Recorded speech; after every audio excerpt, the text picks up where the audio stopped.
Agniveer army GD shift ಮೊದಲನೆಯ memory base ಕ್ವಶನನ್ನು ನಾವು ಚರ್ಚಿಸುತ್ತಿದ್ದೇವೆ ಸ್ನೇಹಿತರೆ. ಸೂರ್ಯ ಡಿಫೆನ್ಸ್ ಅಕಾಡೆಮಿಯಿಂದ ಮೊದಲನೇ ಪ್ರಶ್ನೆ, ಸೌರಮಂಡಲದ ಅತ್ಯಂತ ಚಿಕ್ಕ ಗ್ರಹ ಯಾವುದು ಅಂತ ಕೇಳಿದ್ರೆ ಯಾವುದಾಗ್ತದೆ ಅಂಥೇಳಿ ನಾವು ನೋಡ್ಬೇಕಂದ್ರೆ ಬುಧ. ಎರಡನೇದು, ಬಂಗಾಳದ ವಿಭಜನೆ ಯಾವ ವರ್ಷದಲ್ಲಿ ನಡೆಯಿತು ಅಂತ ಕೇಳ್ಯಾರ. ಬಂಗಾಳ ವಿಭಜನೆ ನಡೆದ ವರ್ಷವನ್ನು ನೀವು ಕಮೆಂಟ್ ಮಾಡಿರಿ ಗೊತ್ತಿದ್ರೆ. ಹೌದಾ, ಆಪ್ಷನ್ ಅದ ನೋಡ್ರಿ, ಅದ್ರಾಗ 1905 ಸರಿಯಾದ ಉತ್ತರ. Option A.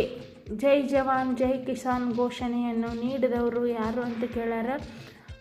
ಇದರಲ್ಲಿ option B, Lal Bahadur Shastri is right answer.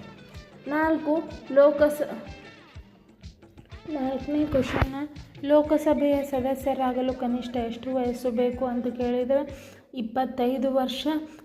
Kamakhya ದೇವಾಲಯವು ಭಾರತದ ಯಾವ ರಾಜ್ಯದಲ್ಲಿದೆ? Answer B, Assam. ಭಾರತದ ಸಂವಿಧಾನದ ಪಿತಾಮಹ ಯಾರೆಂದು ಕರೆಯಲಾಗುತ್ತದೆ? BR ಅಂಬೇಡ್ಕರ್.